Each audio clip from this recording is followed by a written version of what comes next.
Hi everyone, today is New Year's Eve. I'm recording this because you can't start the new year without talking about goals. And I am very cozy today. I am not going out. We are doing a couch celebration tonight. But we also, me and my partner, are going to sit down and talk about the goals that we want to set for ourselves in the new year. I don't usually do this. I generally do goal setting throughout the year, but I think it's a really positive way to start a new year, especially after one that's been super stressful and filled with so much uncertainty. We've all had things that have tried us and made us want to give up. And I really want to celebrate the fact that I've gotten this far. I want you to celebrate the fact that you've gotten this far. And any steps you've taken, whether big or small, should be celebrated. And we want to keep that momentum going as we go into the new year. I'm big on new beginnings. I love starting a new chapter, starting a new journey, trying something new. I also love to revisit things and improve on them, right? Even myself, I want to be a better version of myself all the time. So every year I always try to think of some things that I want to work on to make me a better version of me. So as we walk into the new year, because I'm walking, I ain't running, I'm strolling casually as I come out of this cozy season. But as I go into this new year, I want to be clear on the things that I want to accomplish, whether or not you believe in, say, the law of attraction. It is true that the more you work on yourself, the more magnetic you become and the more great things you magnetize. I am a firm believer that good things will come to you if you work toward them. But you have to put yourself out there. You have to be intentional about what you want. You have to be intentional about what you're working toward. And I promise if you're intentional and what you want aligns with your values, then it will come together. If there's a lot of resistance, if you're lazy, if you procrastinate, if you just hope that things come to you without doing any of the work, I've got some news for you. It doesn't work like that. So we're getting intentional about goal setting. And I want to talk first about goals that you should never set for yourself. And then I want to talk about some goals that you could set for yourself on a personal level, on a career level, and on a relationship level. Let's get into it. All right, so when we're talking about goals that we don't want to set, that we should never, ever set for ourselves, we're talking about goals that you have been setting for yourself for years and you are not achieving them. If you have a goal like I want to lose 50 pounds in a month, that is so unattainable, also super unhealthy. Please don't do that. And if every year you start the year thinking, I'm going to lose 50 pounds this month, or I'm going to lose 30 pounds this month, and you're not being reasonable and you're not approaching it with a holistic attitude, or you're not willing to change your lifestyle, then you're going to get nowhere closer to that goal. So number one, drop the goals that you've had sitting on the sidelines or that maybe don't align with where you are now in your life. Drop them, let them go. What we want to do instead is set attainable goals. I want to lose maybe 5 pounds this month, or something as simple and scaled back as I just want to move 20 minutes 3 times a week, get myself moving, get into a healthier routine, get into a healthier mindset, and then you can grow from there. Starting small means that you're aligning your goals with things that are attainable. You're busy. You have jobs, kids, extracurricular activities, hobbies, you have partners. We have all of these things that we need to manage. Don't go crazy heavy the first month of the year trying to do something so big that doesn't make any sense. Because if you don't achieve it in January, chances are it falls off for the rest of the year, and then you're going to come back to it next year and try to do it again. We're not doing that this year. We're setting attainable goals. So start with something small like I want to move my body 3 times a week for 20 minutes. Go for a walk, go to the gym, do an activity with your partner, take the dog for a walk, whatever it is. Let's start there. In my money episode, I talked about how just because you make 6 figures doesn't mean that you profit 6 figures. And one of the biggest goals that I see people make is that they want to make 6 figures or profit 6 figures in a year. What I'd like to suggest, and I think would be a lot more aligned with your financial goals, is to set something realistic like, I want to increase my income by 10%, or I want to increase my income by 20%. Those are a little more attainable. And if you break them down into quarters, then you can see what's working when you hit those milestones and you can reevaluate throughout the year so that you're not just looking at it as a whole at the end of the year and trying to start something all over again. Baby steps, little things at a time. You can absolutely make six figures, but depending on where you're starting from, you might not profit six figures. Even if you have a digital product or you just started a YouTube channel, maybe smaller attainable goals are things like I want to sell X number of copies of this digital product, or I want to hit 1,000 subscribers this year and maybe aim to get 200 or 100 or 300 new subscribers a month. Take those goals and then you can work back with actionable steps that don't feel so overwhelming and cause you to shut down and give up. Other goals that I see people make are based on other people's success. So what I want you to do is get really real with yourself about what you want to attain this year. And maybe someone else's success is inspiration. So maybe you do want to achieve something that someone else has achieved. That's wonderful. But does it align with you and does it make sense for you and your routine and where you are right now? If you're serious about that kind of goal, great, and use that as a guiding light, but you need to break down the actionable steps that make sense for you. So don't go into it being like, I want to get a $30,000 brand partnership deal if you haven't even started your social media strategy yet, right? What we need to do first is build the foundation, get ourselves online, get ourselves in front of people, and then we can start to see that things are rolling. We've got subscribers, we've got people tuning in and buying into what we're talking about and showing us love and all that stuff. And then we can start to reach out and maybe get some of those brand deals. Baby steps. What I don't want you to do is set these big unrealistic goals and then feel so down on yourself when the year hasn't even started yet. Take those big goals, break them down into actionable steps by month, by week, by day, whatever makes sense for you. Move toward them in a way that feels good for you and aligns with your routine, feels healthy, doesn't make you feel so overwhelmed, but is realistically aligned with the kind of work and the amount of work that you can put into things. I can't say I can dedicate 40 hours a week to a side hustle. I just can't do it. I have a business. I'm starting teaching again. If I wanted to do something else above and beyond what I'm doing, 40 hours is so unrealistic. What I could do realistically is maybe work a few hours extra a week to try to get something else going. That's realistic for me. So I want you to think about what's realistic for you. All right, I want to get into 3 categories of goals that I think are really realistic to start with when you're starting a new year, a new month, a new chapter, whatever it is. It doesn't necessarily have to start January 1st of the new year. This can start at any time. But what I like to do is compartmentalize things. I really like to break things down into different sections of my life so that I know what to focus on. When I try to do too much at once, everything falls apart. But if I focus on key goals, they don't become extra stressors, they actually become motivators. The first category is your personal goals. What do you want for yourself?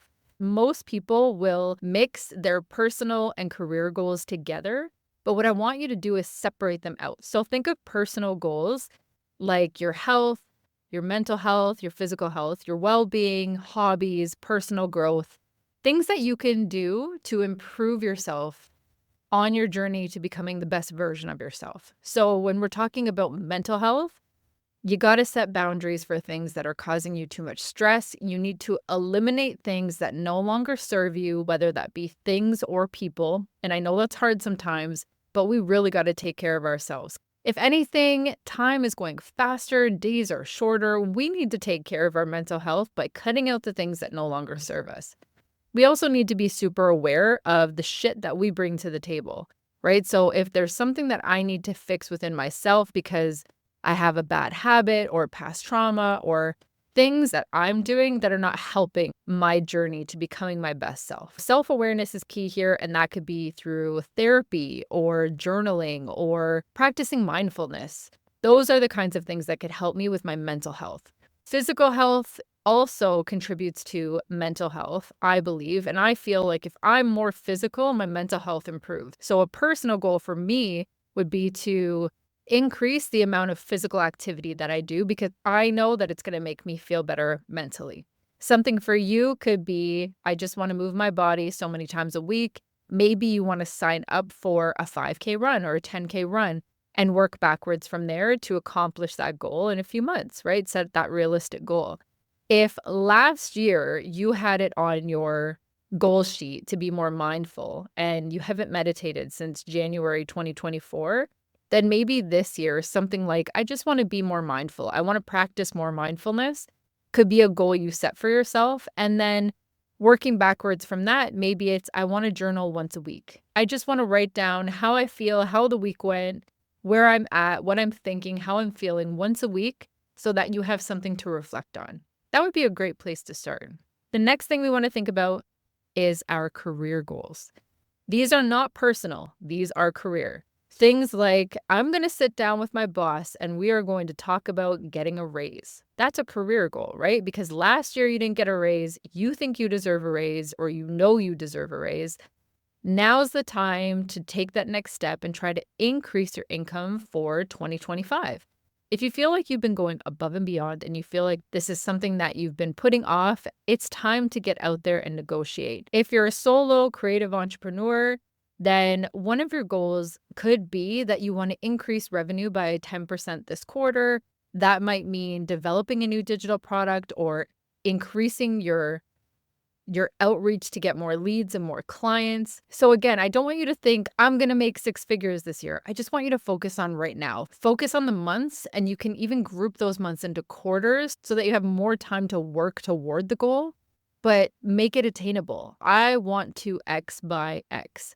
I want to build my email list by this day so that I can potentially increase my leads by 20% this quarter. Something really specific is going to help you, A, stay on track, and B, be able to measure whether or not that goal is attainable, whether or not you hit that goal, and what you need to change for the next round of reflection. If you are starting your business journey, if you're a creative entrepreneur and you're just getting into it and you're starting it as a side hustle on top of something that you already have, A, we're done with the hustle culture. So we want to look at this as something that feels good. If it doesn't feel good to you, it's probably not the right time or not the right thing.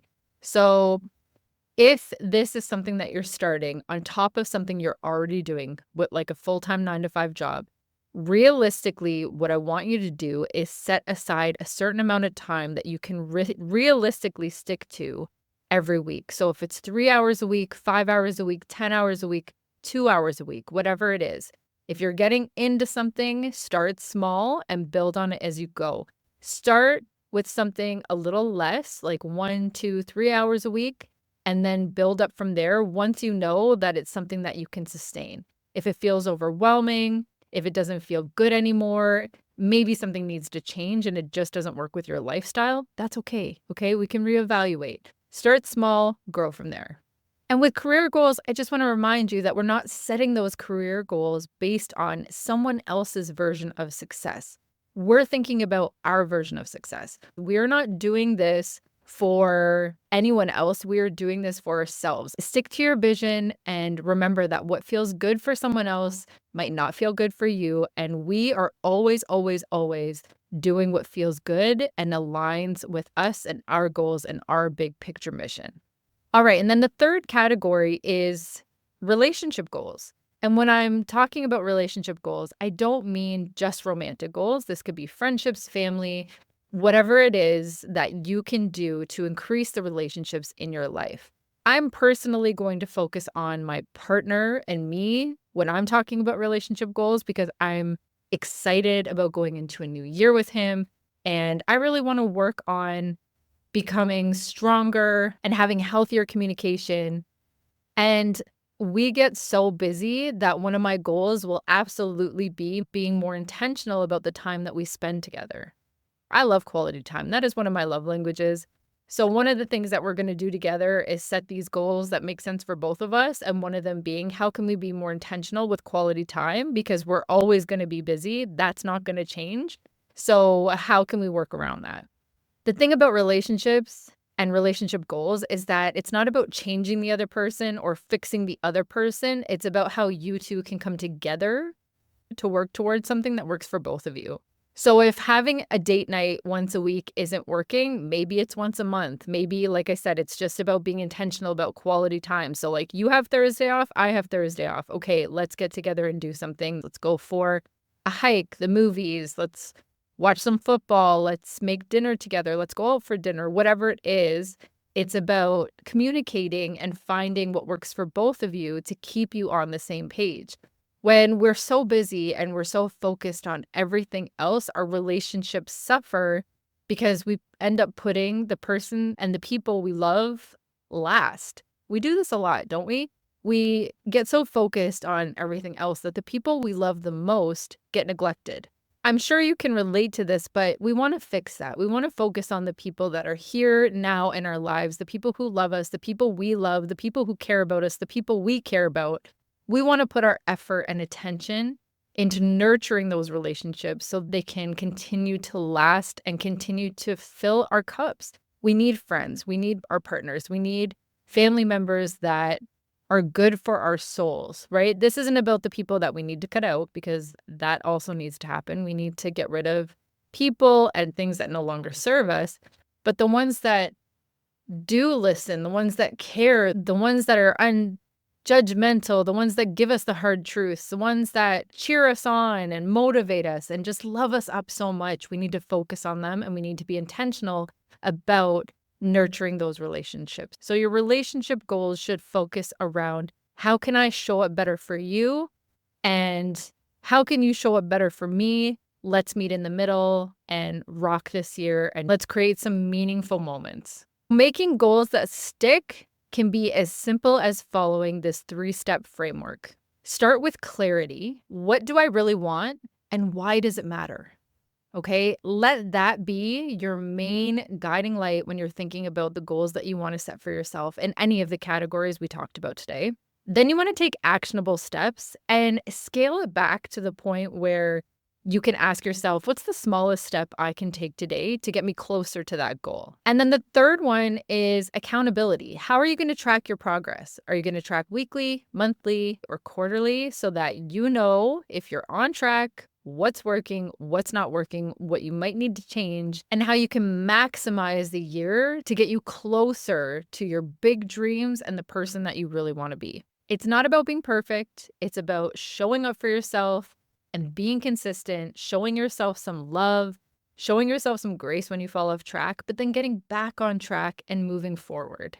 I would love for you to share your goals for the new year with me in the comments. Let me know how you're going to track your goals and hold yourself accountable.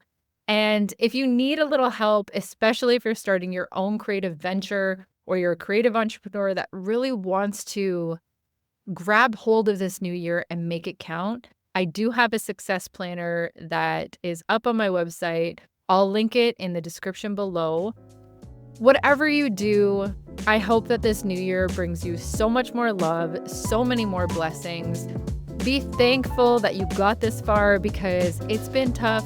It feels like it's been tough for the last 5 years. And if nothing else, just give yourself that acknowledgement that you're here, you're doing it, and you're here and you're listening to this because you're interested in moving forward and growing and becoming more of that amazing person that you already are.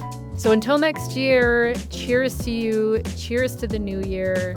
Thank you so much for tuning in, and I'll see you next time.